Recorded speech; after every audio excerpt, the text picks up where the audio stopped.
네, 오늘은 은혜는 시선을 바꿉니다라는 제목으로 함께 말씀을 전하고자 합니다.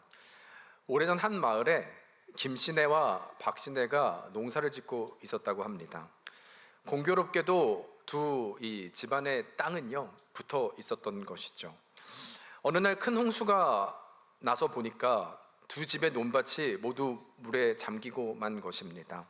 문제는 이 물이 빠지고 난 이후였는데요, 두 땅의 경계가 사라지고 만 것이죠. 그때부터 이 두 집안은 서로 다른 주장을 하기 시작했는데, 사라진 논의 경계를 두고 그야말로 욕심이지요. 아무도 양보할 생각을 하지 않은 채 서로가 조금이라도 더 가지려고 자기 주장만을 펼치고 있는 것입니다. 결국 이 다툼은 이 두 집안만이 아니라 마을 전체까지 퍼지게 되었는데, 심지어 마을을 두 편으로 나누게 되는 일까지, 갈라서는 일까지 생겼다는 거예요. 이때 편이 어떻게 좀 갈라졌는가 보니까 김씨는 박씨 편을 드는 사람들을 향하여 저 사람들은 참 나쁜 사람이라고 말을 하고, 반면 박씨는 김씨 편을 드는 사람을 향하여 저들은 잘못된 사람이라고 말을 하고 있는 것이죠. 여러분, 도대체 누구 말이 맞는 것일까요? 누가 옳고 누가 잘못된 것일까요? 제가 여기서 그런데 좀 나누고자 하는 것은, 그렇다면 과연 누가 나쁜 사람인가 좋은 사람인가 이 시시비비를 가리자는 것이 아니라, 지금 이 마을에서 선과 악의 기준은 무엇인가라는 좀 질문을 하고 있는 거예요. 결국 이들의 기준은 내 편을 드는 사람은 선한 사람이고 남의 편을 드는 사람은 나쁜 사람이 되는 것이죠. 선과 악의 기준이 무엇인가라고 할 때 모든 것이 어느 쪽이 나에게 유리한가, 이 모든 걸 통해서 결정되는 상황이라는 것입니다. 여러분, 실제로 이 마을만이 아니라 이것이 확장됐던 일들이 있는데, 이것이 바로 전쟁의 모습이죠. 바로 그 현상입니다. 두 나라가 분명한 입장 차이가 있습니다. 각자의 위치도 있습니다. 그런데 내 편은 선한 사람이 되는 것이고 상대편은 악한 대상이 되는 거죠. 그러다 보니 전쟁이 끝이 날 리가 있겠습니까? 끝없는 전쟁 가운데 오늘을 살아가게 된다는 것이죠. 여러분, 그렇다면 바로 이 지점에서 우리가 좀 두 가지를 생각해 봤으면 하는데요. 먼저는 왜 이러한 일들이 멈추지 않는 것인가? 왜 계속해서 반복되는 것인가? 그 원인은 무엇인가라는 것입니다. 이때 우리가 기억해야 될 첫 번째 메시지는, 분명한 것은 이 모든 원인은 바로 죄의 결과라는 거예요. 이 모든 원인은 바로 죄의 결과라는 것을 기억해야 됩니다. 여러분, 전에도 한번 나눴는데 제목이 감춰진 은혜, 선악과라는 제목의 책이 있어요. 물론 이 책이 은혜가 되는 것은 굉장히 얇습니다. 그러나 동시에 중간에 인상 깊은 질문을 한 가지 던지는데, 성경을 보면 창세기의 3장은요 바로 이 선악과에 대한 그 스토리거든요. 그런데 4절과 5절을 보면 선악과를 먹게 하기 위해서 이 뱀이 하와를 유혹하는 장면이 등장을 합니다. 그 배경입니다. 그때 이 뱀이 이런 말을 하죠. 뱀이 여자에게 이르되 너희가 결코 죽지 아니하리라. 너희가 그것을 먹는 날에는 너희 눈이 밝혀져 하나님과 같이 되어 선악을 알 줄 하나님이 아심이니라. 여러분, 물론 이것은 뱀의 거짓이고 속임이었습니다. 그런데 문제는 우리가 아는 것처럼 이 말을 들은 하와와 아담은 속아서 선악과를 먹게 되었고, 그 결과 정말 이 마귀가 말한 것처럼 이들의 눈이 밝아져 선과 악을 알게 되었다라고 성경은 기록하고 있다는 것이죠. 그렇다면 여기서 이제 질문인 거예요. 여러분, 선악과를 먹은 결과 이들의 눈이 밝아져 이들은 선과 악을 알게 되었다면 이게 왜 문제가 될까라는 것입니다. 이게 왜 문제가 되는 것일까요? 어떤 의미냐면요, 여러분, 선과 악을 아는 것은 좋은 거잖아요. 선과 악을 안다는 것은 분별하는 것이라면 이것은 지향해야 될 이야기이지 않습니까? 그런데 왜 이것을 문제로 말하고 있는가? 이것이 왜 죄의 결과인가? 라는 질문을 하고 있는 거예요. 너가 정녕 선악과를 먹으면 죽을 뿐만 아니라 선과 악을 알게 될 것이다. 이 말은 하나님은 그것을 금지하셨다는 말이잖아요. 죄의 결과인 것이죠. 그렇다면 혹시 이 모든 것은 선악이란 하나님의 영역인데 감히 우리가 알게 되었다고 하시니까 그 자체로 문제를 삼는 것일까요? 그래서 하나님은 인간이 선악을 아는 게 싫으셨던 거고, 우리는 그냥 평생 무지했어야만 하는데 이제 그 선과 악을 알게 되었으니 하나님은 화가 나신 것이다. 마치 이런 것일까요? 여러분, 그러나 결론부터 말씀드리면 우리의 눈이 밝아져 하나님처럼 되었다는 이 의미는 우리가 하나님처럼 완전한 신이 되었다, 완전한 존재가 되었다는 의미를 갖는 것이 아니라 우리 눈이 밝아지기 전에 우리의 현상은 어떤 것이었냐면 하나님을 의지하는 존재였어요. 우리의 눈이 떠여지기 전에는 하나님을 의지하는 존재, 그렇게 우리는 지어진 존재로 살아갔다는 것이죠. 그런데 이제 눈이 떠지니까 마치 내가 하나님처럼 된 것처럼 여겨지는 것입니다. 그럼 어떻게 돼요? 하나님은 모든 것을 결정하시니까 내가 결정하면서 사는 것이죠. 심지어 선과 악도 내가 모든 것을 판단하기 시작하는 것입니다. 근데 문제는 뭐예요? 우리가 하나님이 아니라는 거예요. 하나님은 완전하시지만 인간은 완전하지 않기 때문에, 그렇다면 이 인간이 선과 악을 판단할 때 어떤 결과가 또 발생하게 됩니까? 마치 내가 하나님처럼 선과 악은 판단하고 있는데 이 모든 선과 악이 나를 통과하는 순간 이것은 다 오염될 수밖에 없는 것이죠. 그리고 그때부터는 모든 선과 악의 기준이 이제는 절대적인 기준, 하나님의 기준이 아니라 나의 이익에 따라서 움직이는 아주 가변성인 선과 악의 기준이 될 수밖에 없다는 것입니다. 여러분, 결국 여기에서의 핵심은 선과 악을 알고 모르고의 문제가 아니라 이런 왜곡된 기준, 이런 왜곡된 선과 악을 가진 인간에게 진정한 절대적인 선이 가능한가라는 질문을 우리는 해야 한다는 것이죠. 마치 이런 기준을 가지고 김신혜와 박신혜의 문제가 해결될 수 있을까? 두 나라와 온 열방의 전쟁의 끝이 될 수 있을까라고 할 때 오히려 이 근본 문제는 죄의 시작이라면 죄의 문제가 해결되지 않는 이상 이 문제의 답은 없다라는 것입니다. 소망이 없음을 말씀하고 있다는 것이죠. 아니면 또 한 가지, 왜 이런 인간에게 소망이 없는가 한다면 지금 이 김씨와 박씨, 제가 자꾸만 성을 대니까 여러분 이거는 아무런 의미가 없는 겁니다. 또 왜 우리 가문을 들먹이지 또 이렇게 생각하시는 분이 있으면 안 돼요. 저도 김씨입니다. 김씨와 박씨 두 가문이요. 이들이 지금 하고 있는 이 방식이야말로 세상의 방식이잖아요. 근데 이 세상은요, 아무도 이것에 대해서 잘못됐다 말하지 있지 않아요. 왜냐하면 이것이 세상을 살아가는 이치이기 때문인 것입니다. 세상은 눈치가 있어야 살아남는다고 하죠. 도덕과 윤리를 배우지만 자녀에게는 야, 그렇게 살다가는 다 뺏겨, 우리 땅조차 다 뺏겨를 우리는 가르치고 있다는 것이죠. 세상의 법칙을 말하는 거예요. 어리석게 굴다가는 논까지 다 뺏긴다. 그래서 너는 강해져야 돼. 너는 밀리면 안 돼. 강한 자가 살아남고 약한 자는 밀려나게 되는 거야. 이것이 세상의 이치임을 말하는 일들이 있다는 것입니다. 따라서 한번 생각해 보세요. 이 두 가지 조건이 우리들의 살아가는 현재, 절대적인 선의 기준도 잃어버린 인간일 뿐만 아니라 세상도 강한 자만이 살아남는다고 믿는다면 다 강한 자로 싸울 것 아닙니까? 진정한 평화를 기대할 수 있을까? 이런 인간에게 진정한 소망이 있을까? 우리는 질문해 봐야 한다는 것입니다. 여러분, 우리는 지난 시간 사무엘상을 마쳤습니다. 그리고 그 마지막은 바로 사울 왕의 죽음으로 마무리가 되었는데요. 사실 저희는 사무엘상 하로 나누지만 원래 성경은요, 사무엘상하가 한 권이에요. 그 의미는 계속해서 이야기는 진행되고 있는 것이죠. 오늘은 바로 그 이후의 스토리입니다.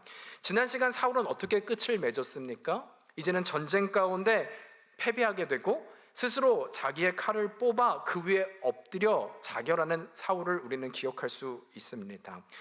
그런데 오늘 한 아말렉 청년이 이제는 다윗 앞에 등장하더니 그 사건에 있었던 것 같아요. 오도는 이런 말을 하는데 9절과 10절입니다. 한번 스토리니까 읽어볼까요? 시작.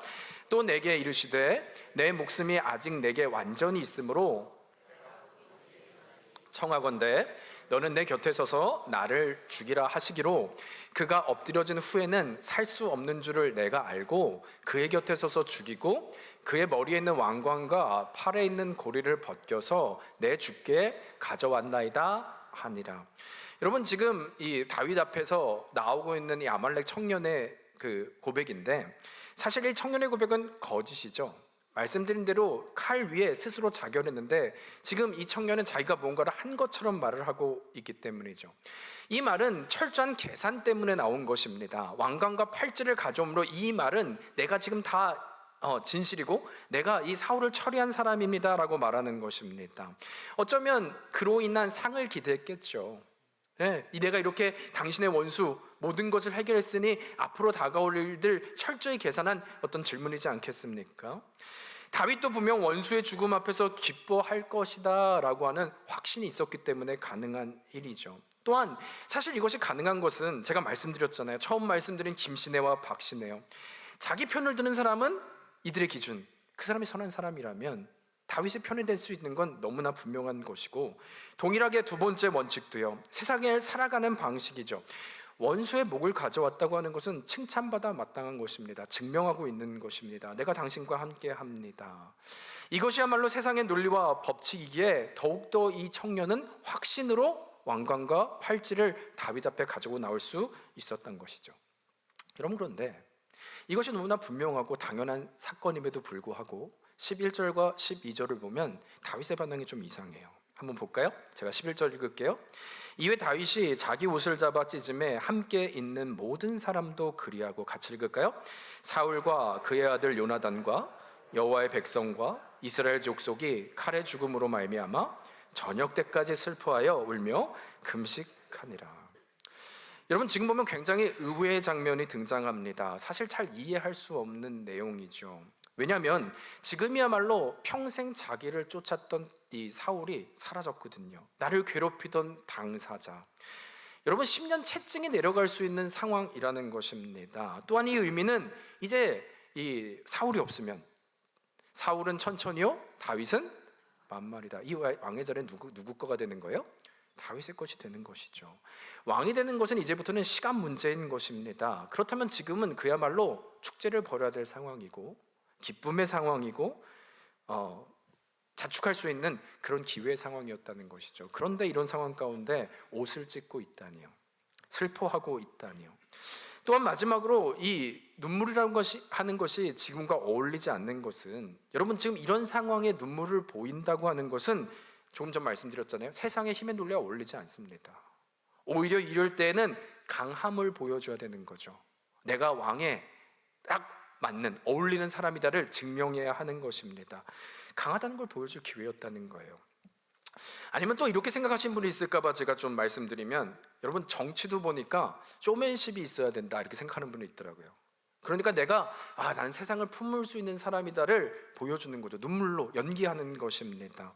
정치적인 입지를 다질 수 있고 좋은 기회인 것이죠. 그래서 쇼를 벌리는 것, 그런 일이 있는데 이것이 다윗에게도 해당되는 것인가 라고 할 때 그럴 수 없는 것은, 여러분 사실 다윗에게는 2번이나 사울을 죽일 기회가 있었다는 것이죠. 그가 이 왕의 자리가 목적이었다면 더 쉬운 방법이 있었다는 것입니다. 이렇게까지 쇼할 이유가 없었어요. 그렇다면 이것은 무엇을 의미하는 것인가? 여호와의 기름 부은 자를 내가 나의 손으로 해치지 않겠다고 하는 말이 진심이었다는 것입니다. 이 눈물이 진심이었다는 것이고 연기가 아니라 슬픔이었음을 말하고 있다는 것이죠.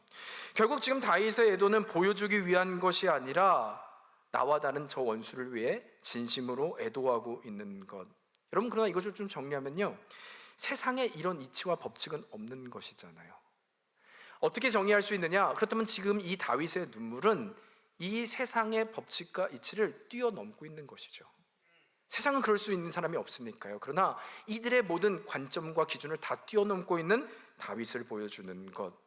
아니, 이것이야말로 이 세상에 감당하지 못하는 자의 모습일 뿐만 아니라 하나님의 사람이고, 그래서 후에 그의 별명이잖아요. 하나님의 마음에 합한 자의 모습으로 지금 다윗은 나아가고 있다는 것입니다. 여러분, 그렇다면 지금 이 세상의 이치를 뛰어넘고 있는 다윗이요, 질문할 수 있는 거죠. 도대체 이것이 어떻게 가능했던 것일까? 아니, 성경은 도대체 이 장면을 통해서 우리에게 무엇을 말씀하고 있는 것일까요?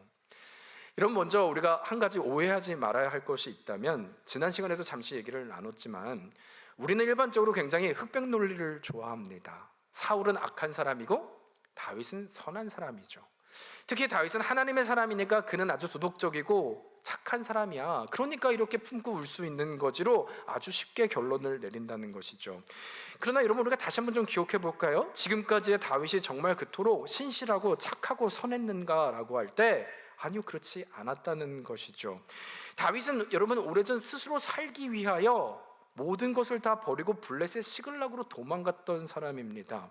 심지어 그 과정 가운데 자신의 동족을 살해할 수 있는 충분한 여지가 있었던 사람이죠. 아니면 조금만 더 앞으로 가볼까요? 여러분, 다윗과 아비가일 사건 기억하십니까? 나발 사건 말하는 거예요. 그때 다윗은 어떤 결정을 해요? 아비가일의 남편이었던 나발이 이 다윗을 모욕하자 참지 못하고 이 감정에 휩싸여 400명의 용사를 이끌고 남자들을 다 죽이러 쳐들어갔던 사람이 바로 다윗입니다. 그야말로 처음에 나눴던 힘의 논리죠. 내 편은 선한 사람이고 나를 반대하는 자는 적이 되어버리는 것. 세상의 모습과 전혀 다르지 않은 다윗의 모습을 보였던 것이 바로 다윗이었습니다. 그런데 이런 사람이 착하다고요? 성품이 좋아서 눈물을 흘리고 있다고요? 아니요, 절대. 다윗은 지금 성품이 좋았기 때문에, 하나님의 사람이어서 선했기 때문에 남들과는 다른 성품을 가졌기에 이룰 수 있는가? 그것이 답이 될 수 없다는 것입니다. 여러분, 그렇다면 무엇일까요? 저는 이 한 가지를 좀 보게 되는데요, 이 고백이 가능할 수 있었던 것은 이제는 내가 전적으로 하나님의 은혜 안에 있다는 것을 깨달은 인생이었기 때문이라는 것입니다. 그러니까 이제는 다윗의 내면에 변화가 생겼다는 거예요. 여러분, 이전까지 다윗은 어떤 인생이었는가 말씀드렸지만 그의 세계에는 두 사람밖에 존재하지 않았어요. 사울과 나였습니다. 이 문제를 내 안에서 해결해야지만 되고 해결할 수만 있다면의 인생으로 살았던 것이죠. 그러다 보니까 모든 인생의 결정은 내가 피해야 될 사울, 어떻게 하면 내가 피할 수 있을까? 이 세계가 전부이니까요.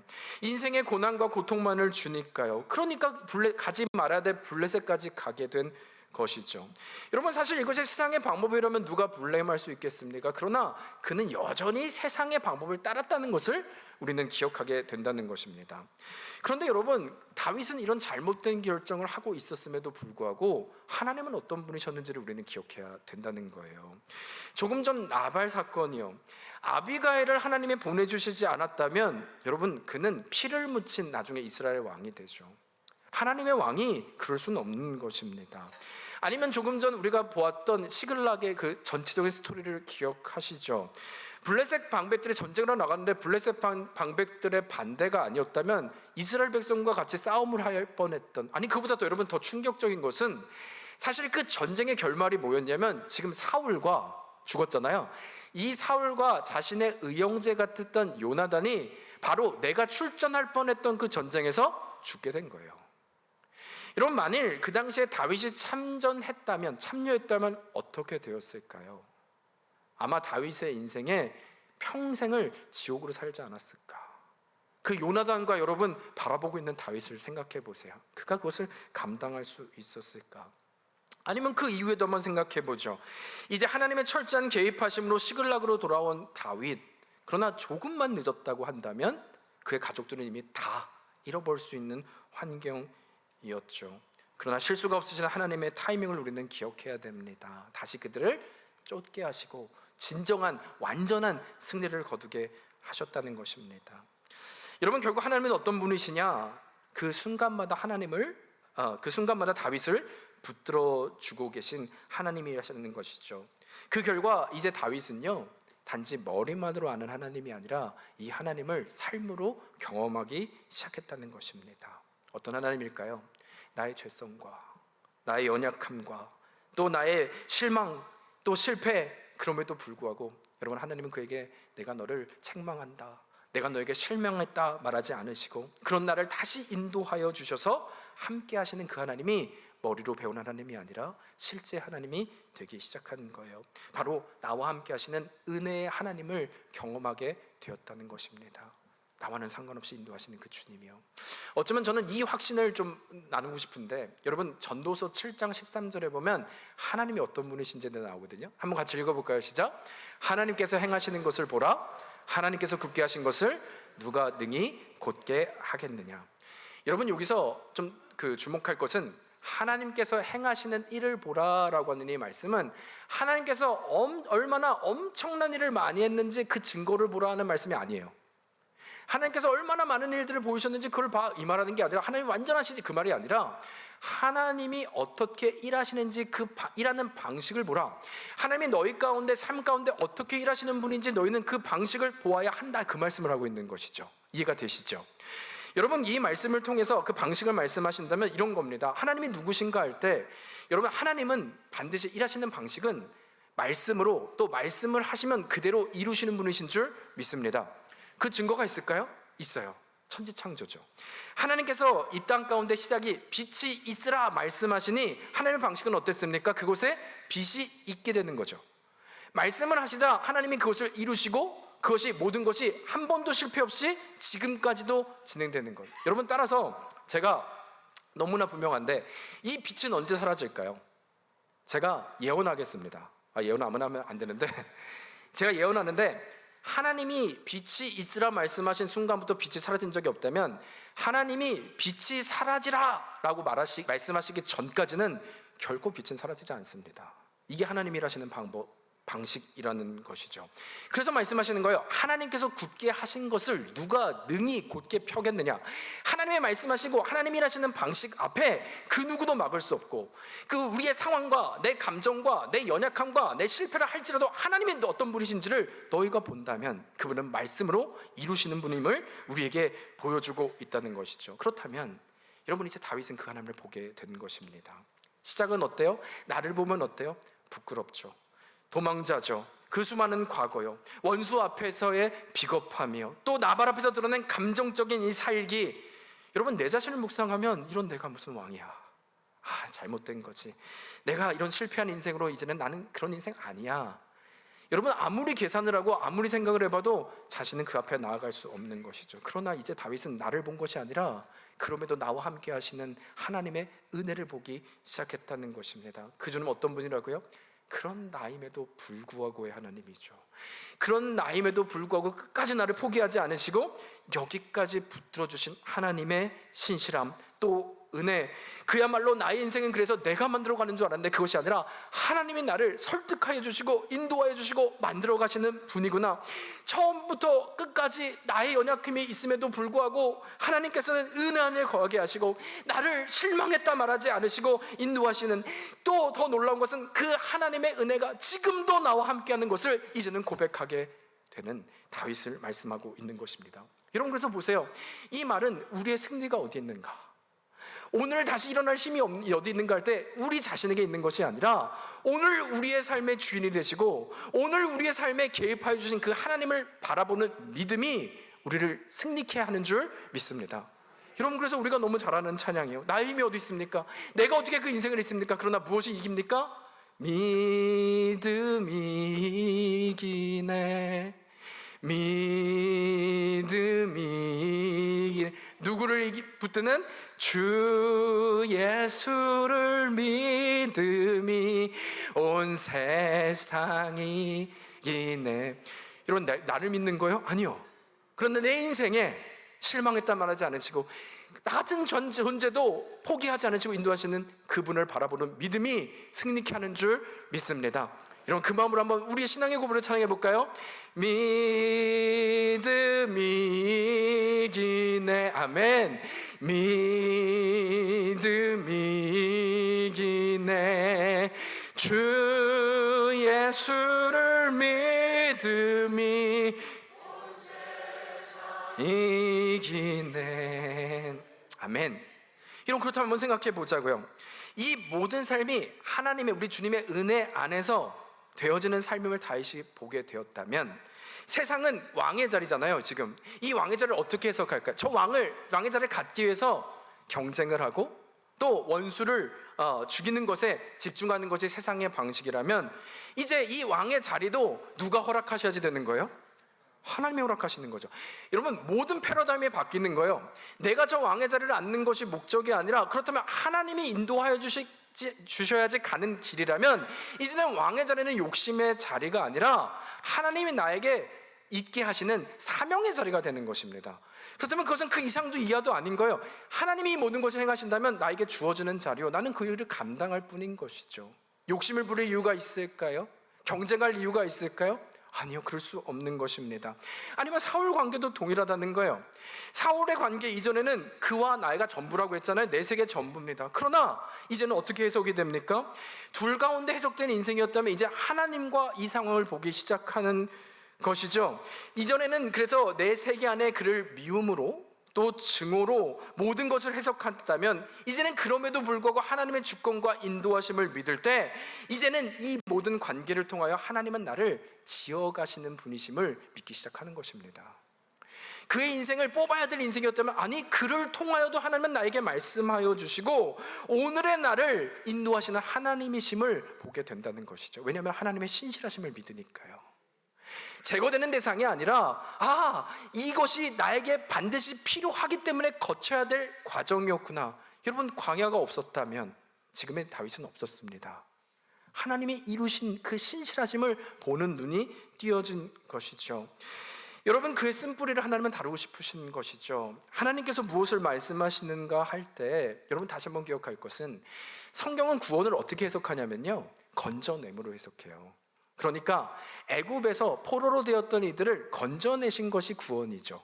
그렇죠? 광야로, 가나안 땅으로, 약속의 땅으로 건져냄이 구원이라면, 이사야도 동일한 고백을 합니다. 우리로 포로된 자, 갇힌 자를 건져내어 자유케 하는 것이 구원임을 말씀하고 있다는 것이죠. 그렇다면 이 자유함은 무엇으로 가능해요? 여러분, 우리 스스로를 계속 묵상해 보세요. 감옥에서 살 수밖에 없고 우리는 불가능하지만, 이 미움에서, 여러분, 사울이 없어졌다고 감옥에서 벗어날까요? 아니요.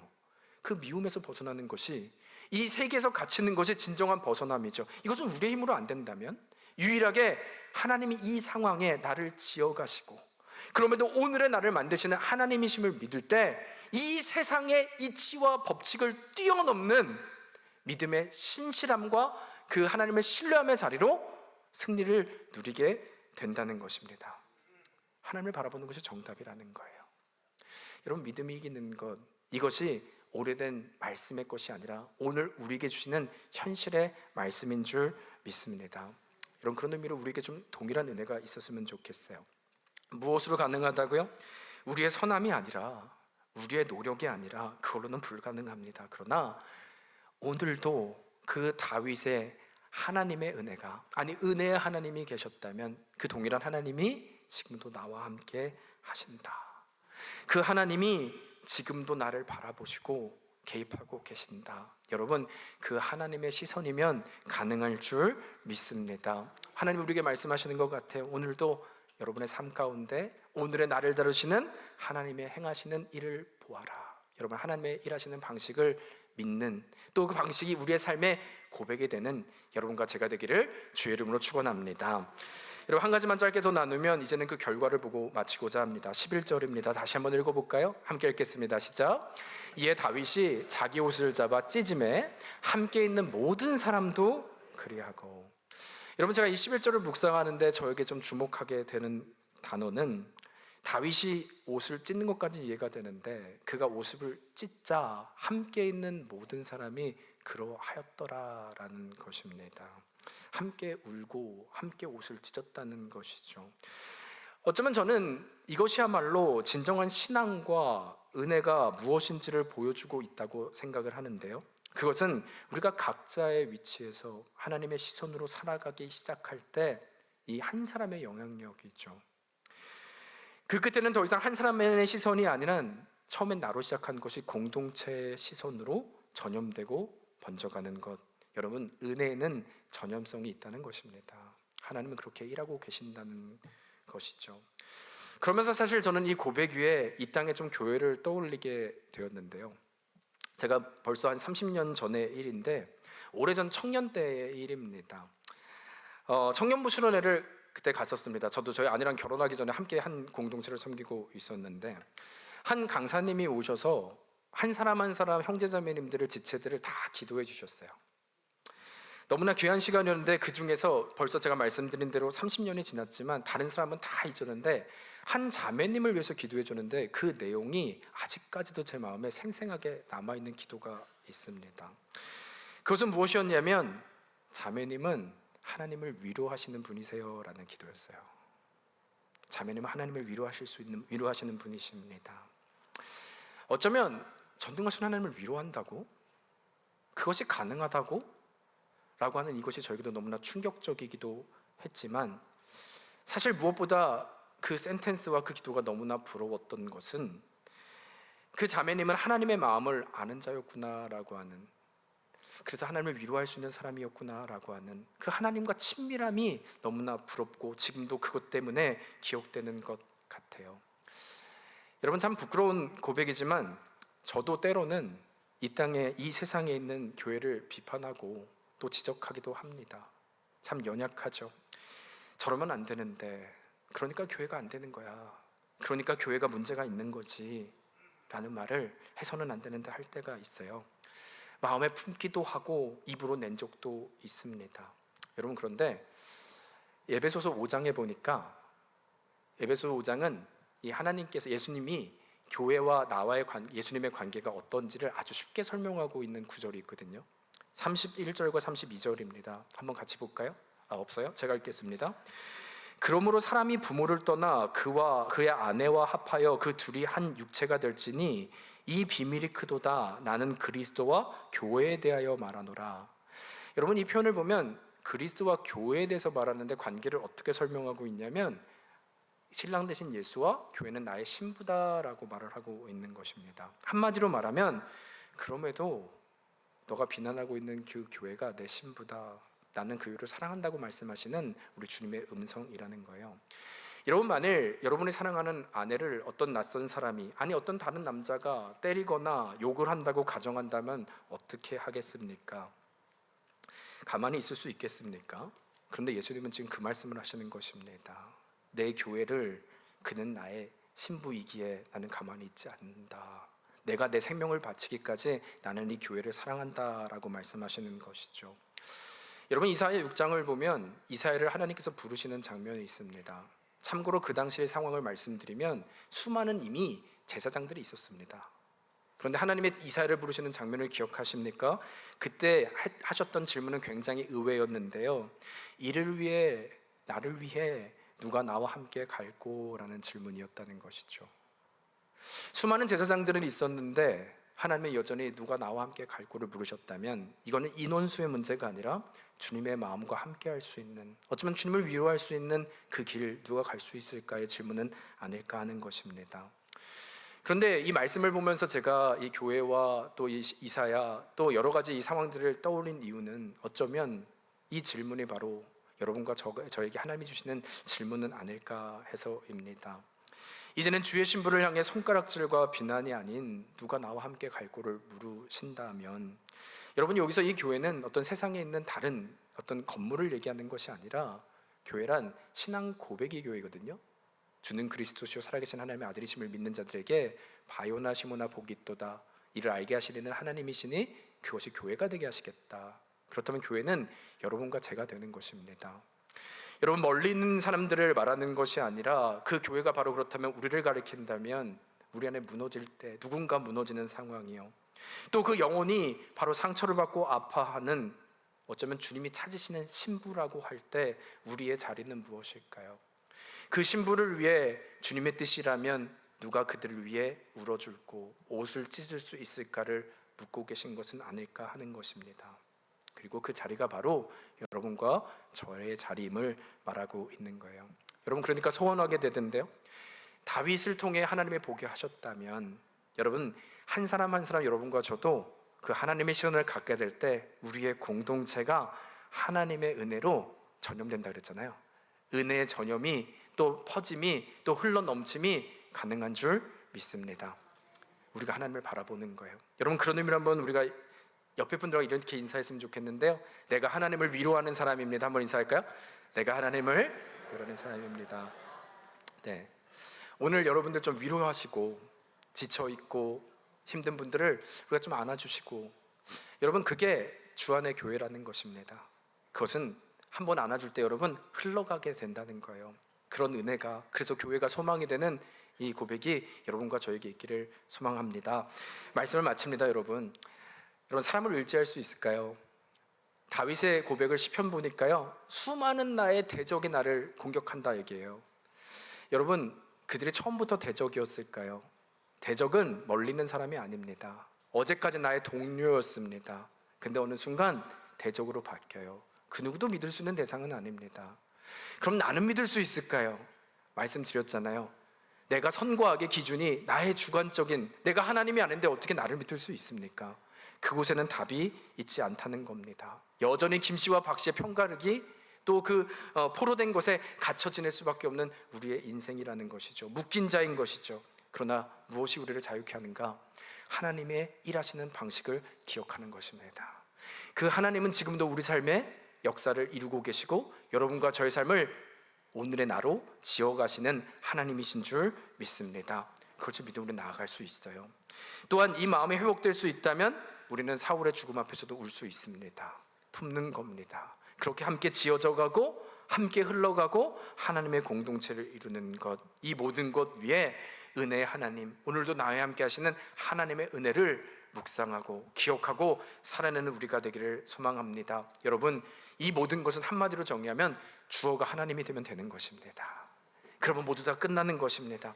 각자 우리에게 주어진 자리에서 여러분 살아내시고 그것이 흘러가 하나님의 교회가 되는 공동체, 이 땅의 교회는 소망이 될 줄 믿습니다. 이번 한 주간 여러분 그 공동체는 가정에서 시작되고, 아니 이 자리에서 시작되고 그것들이 흘러가 하나님의 온전한 교회가 된다면 우리를 통한 부르심, 이를 위해 누가 나를 위해 갈고 부르실 때 주님 제가 여기 있습니다 고백하는 이번 한 주 여러분과 제가 되기를 주의 이름으로 축원합니다. 네, 이 시간 우리 함께 같이 찬양을 할까요?